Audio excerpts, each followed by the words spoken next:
right now, Prof, we have over 3,000 unemployed doctors. These are licensed, qualified doctors, and this includes a number that are yet to make it to the so-called database. So now, if you come to the database, and this is to speak, because if you engage Ministry and Civil Service Commission, they will tell you the database was generated through the applications back in 2023. So these are the applicants that applied through post offices. They have slips to attest to that, and this was now compiled as a national database, of which for us, from the verifications that we did, we had 150, but only 27 doctors who are picked from the 150 doctors. And that's now where we have now a lot of frustrations, because from this database, Prof, some of these colleagues are my seniors. They've been waiting for 6 years. Yeah. So from the 250, if we were like genuinely recruiting and following that database, everyone should have been should have been absorbed. Exactly. Yes.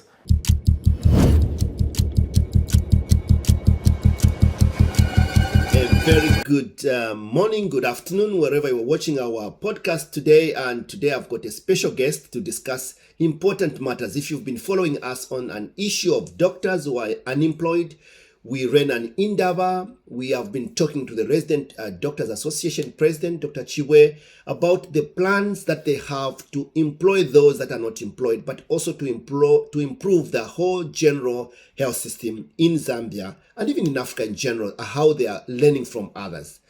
And of late, there has been a lot of developments and a lot of things that have not been discussed publicly. And I invited Dr. Chibwe today to come and talk to us about the new developments. You know about the announcement of government employing over 3,000 health workers. So why don't we hear from the doctors themselves, their thoughts, and also what they are expecting and whether government has answered their prayer. Dr. Chibwe, welcome. Thank you, Prof. Thank you. Good. It's good to see you, sir. It's been a long time. What have you been up to? Well, still, we went into various transitions at the ministry, so it was a KTSCO after KTSCO, and tried to bridge those gaps.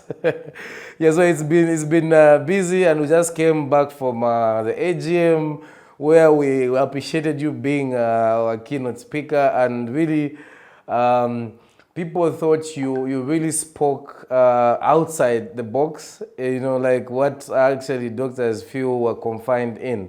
And the feedback was really wonderful. Thank you so much, Doc, and congratulations on that AGM you held and also the scientific conference. I saw some of the posters that you had. That's what we want, the doctors to generate evidence. Let's not just complain. So well done and congratulations on your team. And I saw the minister also came. So you are engaging very well, and God bless as you move forward with RDAZ. So Doc, because I know you so well, I'm forgetting to ask you to tell the viewers who Dr. Chibwe is and what you stand for as RDAZ. Over to you. Thank you, Prof. So my name is Paul Chibwe, of course, the president of the Resident Doctors Association of Zambia. Outside the association, I'm a registrar under orthopedics and trauma. Speaking of Resident Doctors Association, this is the association of members, just unspecialized doctors, with associate members being the medical students. So in simpler terms, we have medical students all the way to doctors. They graduate, they get into postgraduate school till they become specialists. All these belong to the resident doctors. Our mandate is really to uphold and speak on the welfare of the doctors, resident doctors. We also speak on medical education and also the medical practice, and speak on health matters in Zambia. So Doc, how do you differentiate yourselves from Zambia Medical Association and the Health Professional Council of Zambia? Because people hear these things, RDAZ, ZMA, HPCZ, just a little bit education there, sir. The council, Health Professional Council of Zambia, the regulators of the health sector. I think they regulate the doctors, clinic officers, biomedical scientists, and also the health facilities as well, and just the professional conduct also. ZMA is Zambia Medical Association, which is the mother body of the profession, and then we have the RDAZ. In operation wise, we are mandated to speak on the bread and butter of the profession, and these are the issues to do with recruitment, setting allowances, salaries, and everything to speak of what doctors face day in and day out, and their empowerment that they deserve, the morale that they need to have, the motivation. That's various issues pertaining the welfare of the doctors, and that's why you see where the sort of, for lack of better terms, the militia group, and then we have the ZMA come in with the policy and position papers and round table submissions. You guys can exchange notes with Unzalaro almost. Yes, we can, yes. All right, so one of the best unions that I've ever come across in Zambia is the University of Zambia Lecturers Union. And then I think that it's good that you guys are fighting for the rights of your workers, and could you also exchange notes with that group as well? Okay, Doc. So here is the gist and the elephant in the room. So the government of the Republic of Zambia few weeks ago announced the employment and even a list of 3,000, and I don't know, I've not read the list in full, of health professionals who were recruited. You and me, last time we spoke, you were fighting for over 2,000 unemployed doctors. How did that thing sort out your problem? The employment of 3,000 and the demands you have. Did this solve your problem? Well, I'm sure, Prof, you followed the atmosphere at the moment, especially on social media. You can feel the tension, the frustrations, among the healthcare workers. And this answers, your question. In as much as we appreciate the continuous uptake of healthcare workers by the current government, it has sort of reduced the backlog that existed before, but we can't still go quiet on the fact that at the moment, I don't think we have a transparent process. I think right now exists a process that is favoring certain individuals, and for some reason we would speculate this is based on bribery, the political inclinations, nepotism, and whatnot. Because how then do you have a process going on despite submissions from stakeholders opposing certain things that you considered? To break down this, Prof, is when the building up to the recruitment, I think we had stakeholder meetings where we submitted various numbers, across the cadres of the profession. This is the clinical officers, the doctors. We submitted numbers that we thought were going to ascertain the demand on the ground, and we attached the justifiable reasons to qualify these. Apart from that, we spoke on the standard and the criteria. Government pronounced the use of database. So we had our colleagues that supported this database, but at the same time they still called for verification, validation, and also to have some sort of a step where even after recruitment, these stakeholders are able to look at this is the database that was used during the process, and they can easily match with the list that came out as recruitment to say, oh, Mary was employed, John was not employed, and this is the reason. And then we have on the other end where we have professions such as us resident doctors, we opposed the database. And the reasons being, from the previous recruitment, we saw the pronouncement of the database by then, the Honorable Sylvia Masebo, and the rationale was government was trying to promote a technique of employing people that have graduated earlier, before, so that we have that continuous absorption according to year of completion. And this was to limit the pool of applicants. Now, Prof, when the 2023 list came out, we saw only about 150 or so came from the database. We had 230 of doctors that were not in the database. I think it's a public knowledge that we went on this so hard that we had to submit the same list to SEC, and we called on SEC to institute investigations. We also had meetings with public protector just to address this issue. And that's why we thought, because even after that, what the auditors report coming in highlighting issues such as some of our colleagues that were employed were not even qualified, but yet we didn't hear any office being brought to book. So meaning we had the same office bearers that participated in the flawed recruitment to also participate in this recruitment. And that's why we thought it was not fair also to also bring in the database. The Civil Service Commission and Ministry of Health, we had various meetings, and the issue that we had was, for us, we thought the database for the doctors was obsolete because it had 150 doctors. Yet the government was supposed to employ more than that. The question was, where were they going to draw the rest of the names to fill up the database so it can be sufficient to withstand the recruitment? So I'll stop you, Doc. So because I take long to understand some of these things because you guys are so educated. Sometimes I take time. So this database, let's dig a little bit about it. Who began the story of the database? Who started putting this database? Is it RDAZ or the government? No. So this database, I think, came in way earlier before, I think that was 2022 deliberations. I think this was, by then, I think it was Honorable Minister Sylvia Masebo, and then with various associations. So there was always the issues of when we sit down in the recruitment committees where we brainstorm what should be the criteria for employment. And the submissions would be, no, let's go with year of completion from the licenses of the applicants and whatnot. So now this became like a continuous process. So now to reduce the burden of having these committees sitting over and over, then there was a consensus from Ministry of Health and stakeholders to say, let's use the database. So this was going to limit, why you increase the pool of applicants, yet you have limited fiscal space.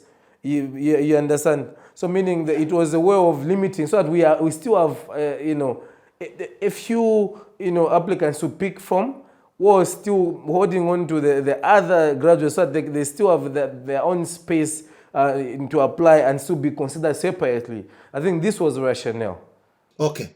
And so the database was there, but also there was an openness of others who could also apply away from the database. Before, yes, there was that. Yes. And then, in your view, this has not worked very well, the database thing. It has not, because we've not had a recruitment that considered the database as pronounced before these recruitments. Okay, so the database was not so effective. And this time when they recruited, what did they use in the 3,000 that were included? What did they use? And we haven't even come to, I am so excited to hear a little bit about, but what did they use now as criteria, given that you don't agree actually with many of the things that they have been doing? You guys have gone even to anti-corruption. You are now surprising me how far you have gone. And I've not had any arrests, but I hope that there will be some. But what did they use now? Well, Prof, only the Civil Service Commission and the Minister of Health should really be in the place to explain this. But then we do know that the district committees that sat to employ some of these, brought in, DCs, brought in chiefs to be part of these committees. In one, whether they sat there or they were asked to make submissions, meaning they were part of the committees. And that's a huge challenge, because if we mix politics and technocracy, then we have a corrupt system, because a politician has a lot of people they answer to, and primarily they answer to people that got them to those offices. So meaning if you give them the chance to employ, they'll go back to people that voted for them and people that made sure other people voted for them, and they would want to please those people at expense of doing what's right and the standard criteria and prioritizing the policies that champion the sector. So from your understanding, How many doctors from the 3,000 were employed? So we had 240 doctors employed, and this is together the new recruitment and also the placements that were done from the promotions. So that was 240. 240, and we have verified that 240 doctors were employed. Yes, yes. Okay, good. And so how many people now remain unemployed from your database? The real database, not this kind of like funny database that people are using just for political reasons that you are mentioning, but this one which is dealing with the numbers, the real human beings. How many people are left out from this recruitment?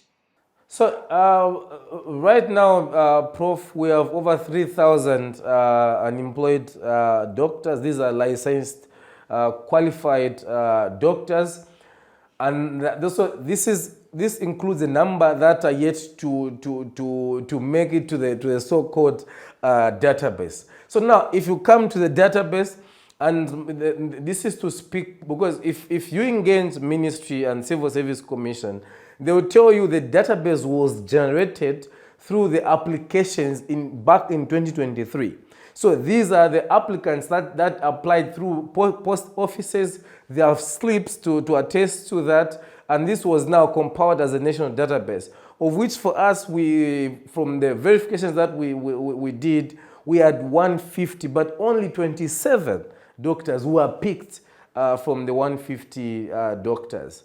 And that's now where we have now a lot of frustrations, because from this database, Prof, some of these colleagues are my seniors. They've been waiting for 6 years. Yeah. So from the 250, if we were like genuinely recruiting and following that database, everyone should have been should have been absorbed. Exactly, yes. Okay, many political discussion, but I want to avoid too much sensitivity. But I want to move on. So, Doc, you have got a big story here. So what are you telling your doctors now that we are left out of the list? And what hope are you giving to the ones that are on the street as we speak?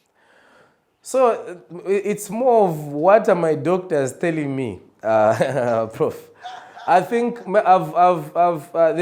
there's a perception that a very big misunderstanding, the perception where sometimes the public feel RDAZ is championing agendas. No, it's RDAZ trying to mitigate the mandate and the voices from the members. We've been previously, before we downing of tools, the members, the doctors wanted to protest. I think the government is aware. There were requests to police and trying to get permit and whatnot.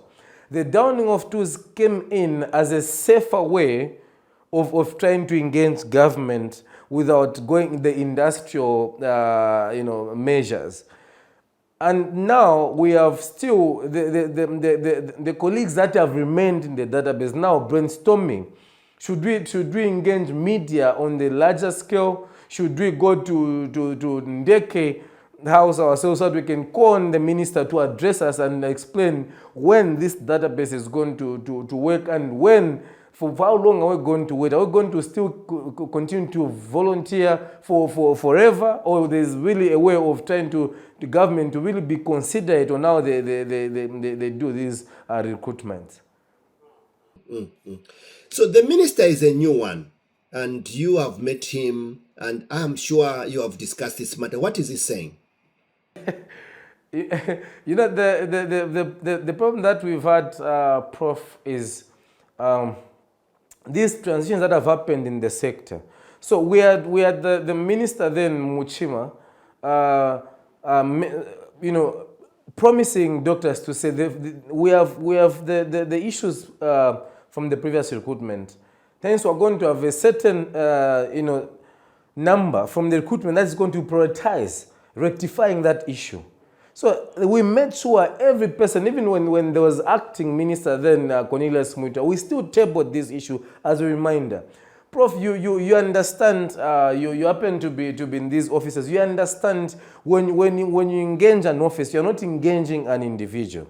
You're engaging the office, meaning those minutes remain. And there's handover, I think, meaning those were supposed to be handed over to the subsequent office bearer, but we still, because we really we have a lot of confidence in some of these officers, so we still maintained courteous cause and would really resubmit these submissions. Yet, at the end of the day, we had something contrary to what was discussed on these tables and contrary to what government promised the doctors. And that's really a big step in what would call government doctors losing confidence in these office bearers. The new minister is new, but the thing is I think is privy to all these issues. The fact that the office still remained as the Ministry of Health. So are you planning to engage him now, given that now these things have come out, or you have already engaged him in this kind of like raising those concerns that we've just discussed?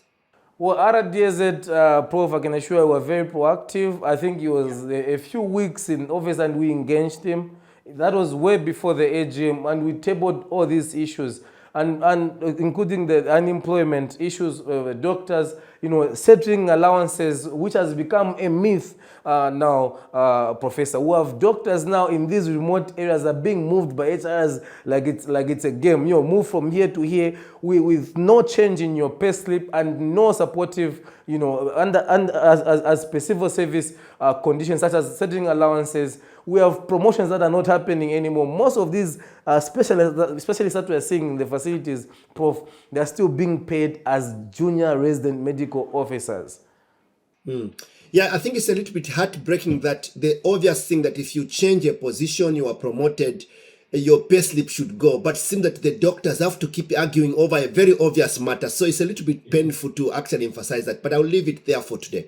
Now, Doc, the thing that we have is that this is an election year and you can easily be misunderstood, but also it's an opportunity in my view. I did a course when I was doing my PhD. There was something like, how do things get onto an agenda?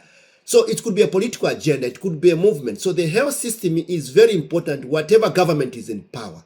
And people now, they are jostling for power. The current government wants to come back and maintain. There are new people who are talking to want to come to power. And we are not politicians. We just want people to know the thing that matter: the health system for our people, the health work for our people, and the doctors who are moving, and other health professionals who are moving this. How are we going to engage in this space between now and the election to make sure that the medical health agenda is adopted by whoever is claiming to want to get into government, including remaining into government? I just want to be fair. I don't have any political affiliations myself. Yes. Thank you, Prof. And it's good you corrected that. Yes. So, Prof, I think that's a question that we get asked, mostly. How are you balancing without being misunderstood, as though you're championing, shift in government or whatnot? And the thing is, I think most of the statements, all the statements, Prof, let me just correct that, have been public. Meaning the public is there to judge, various stakeholders are there to judge if these are really political statements.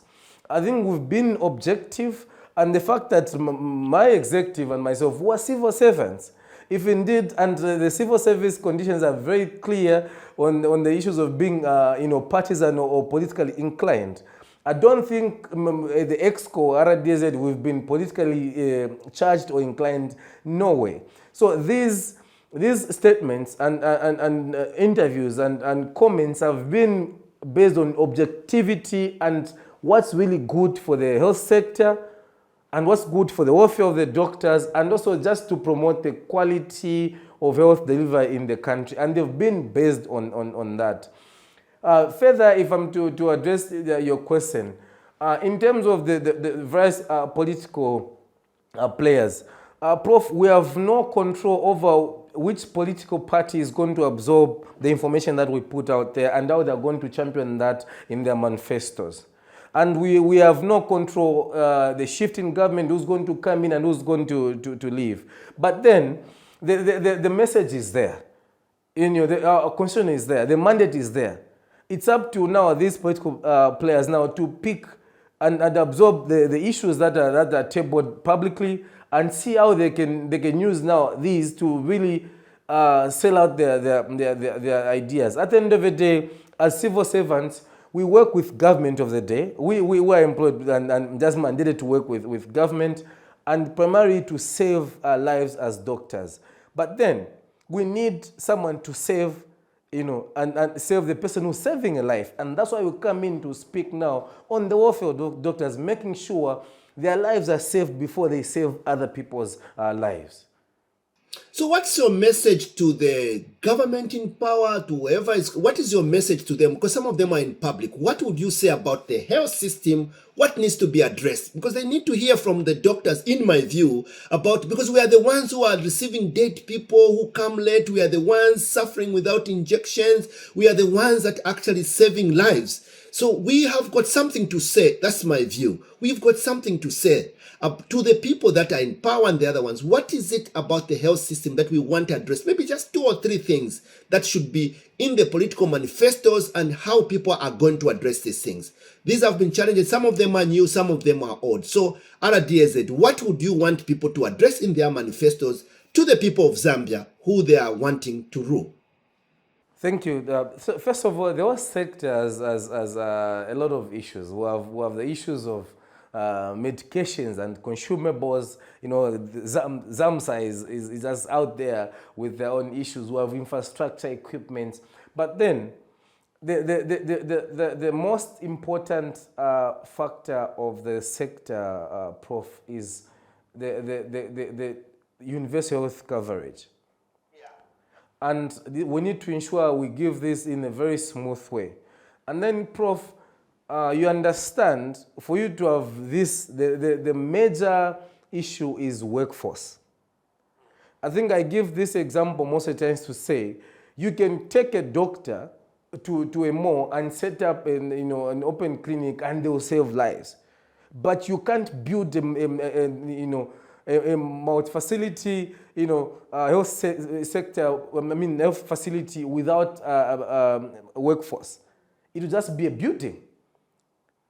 So meaning if we are to be categorical and intentional about the universal health coverage, the most important part is workforce. So meaning these political players, they need to understand how strengthening workforce is very important as compared to everything else. Because you are going to have a doctor who's going to ask us to make a diagnosis, and then they can even make a prescription for a patient to go and buy drugs from outside. Meaning you can still work as having drugs in the facility, but then you still need workforce. Once we address this issue, Prof, and this is to make sure we have adequate staffing. Because if we have a workforce, diving now deep into the strengthening of workforce, meaning you need to have enough staffing so that you prevent burnouts. You need to improve morale in your staffing, meaning you need to speak to the allowances, the size that you give people. And you need to make sure these people don't work for free. Because if you have a health sector that is really depending on someone who's not getting paid, that's a threat to national security. Because those people, I'm going to work out anytime because you don't pay me. So pay me and I'm going to adhere to the civil service conditions. And meaning you can charge me for not being at the station even 30 minutes late. But then if we have 3/4 of the primary receivers of the facility are not getting paid, then what's the point of really having a team that looks at the national security? Like, there's no point. Yeah, you remind me, because I think in the discussions, it's like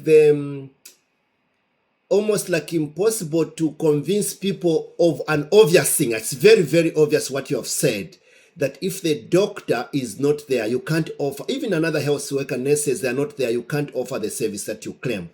But also for politicians, and I think it's an important message to put across there, is that it's not easy to win an election or show people that you are a good leader if your health system is failing everywhere and then you are claiming to actually develop the country. So I think if the government in power, whoever is claiming to want to come in power, that part is part of the story that needs to be taught to the people, what they will do better in the next 5 years for the people of Zambia, whoever is there. So RDAZ, I think you've got a duty to outline what you want people to actually talk about. Because what I find, medical area is very specialized, doc. It's extremely specialized. So people come to the hospital usually when they are sick. So they don't even know, like, we need cannulas. It's quite surprising when they say we need a cannula. That's when they are hearing about the cannula that time. Or we need some oxygen. That's when they are hearing. So I think that as RDAZ, what you are doing is very important with the Medical Association. But let's not assume that people already know what we need. I think we need to package and come back and tell the people this is what we want. And you're already doing that in the public, even through this forum. But let's put something that is almost like an equivalent to a manifesto. We give every political player. How would you address, and this is for the people of Zambia, not RDAZ. How would you address, for example, the doctors that need to be paid and are not paid, and they're endangering people's lives? Because if the doctor is not working, is not being paid, that's a danger to the patient. Like if he's not being paid. So how would you want this patient to be safe in your hands? And then the numbers are increasing. Yesterday when I was waking up, my wife was asking me that, but why are they training doctors, more doctors, when you don't need, you can't employ them? I said, the dilemma is that we still have empty spaces, hospitals without doctors. So it's not like we don't need the doctors. So how do we address things? And I'm hoping that those are some of the manifesto discussions that the new government or whatever the old government should be discussing. And RDAZ, please don't hesitate to put something that they can reference to and as they write. And we should be asking them, even when 5 years, 10 years down the line, what did you do for the people of Zambia? Okay, Doc, we have to close somewhere, and I wanted to move to another topic very quickly, but I want us to conclude here. So, what's your message to the government on this recruitment? I think for us, we've stated even in the statement, Prof, that we've exhausted, these or every other channel, and now we're really calling upon now His Excellency to really take action. On this matter. I think we've heard, I think, on different platforms where is stated the need to have equal access to these public opportunities and also to avoid shortcuts. But yet this is what we're seeing on the ground. Now, is it really that the people that have been mandated to really implement these policies are going in a different direction? I think this is something that needs to be addressed. And also, we need to bring various people that are found wanting to the book. Prof, if we have the same people, the era they come back, then it's not coincidence. No. Meaning it's intentional, and someone can only be intentional in doing things the opposite direction if they're really benefiting from that. So the government, I think, is the right time to really institute the audits in these processes. Make sure people that are not supposed to be there are taken out. Bring people that will champion the right policies for the people of Zambia. And what's your message to the doctors? Well, to the doctors and Prof, now I'm being adopted by other healthcare workers. I think they keep saying, speak for us. I think the message is, let's not lose hope. Still wake up and feel like a trained healthcare professional, because your qualifications are not really validated by recruitment. I think we can still champion innovation and entrepreneurship, but then, as an association, we're still going to engage government so that these processes are still made available and equal access by everyone. We do not need some people to be segmented because of certain connections, because if we have that route, then we're going to have colleagues that will never be employed. If we have a system that still considers the limitation in fiscal space, let's now prioritize quality and the standard in how we conduct these processes. If we have that standard, then we're going to have a situation where if I'm left today, I'm going to have hope that tomorrow I'll be employed, because hey, it will come, because there's that process that is going to consider year of completion, and eventually I will be employed. If we have a process that is random, just employing people at random, then we're going to have colleagues that will never be employed, and that's really very unacceptable for a country like Zambia. Doc, thank you for your time. And I just want to acknowledge what you've said and just directly address this matter the way I think about it under listening to you, is that the President of the Republic of Zambia is a very sober man and he has heard your plea. I don't think this is new. Some of the colleagues that are working very close to him are doctors. And you are concerned about some kind of corruption in these processes, that things are not clear, and that the communication of what is being used, who is being recruited, is not very clear. And you have even approached the Anti-Corruption Commission, and I'm hoping that the power that we have heard, and hopefully that we'll find a transparent way to engage, but also to recruit. This is our own health system. This is our own Zambia. We don't have a choice but to do well. So may God bless the RDAZ and also the people of Zambia. Thank you for coming to the interview. Thank you, Prof. Thank you.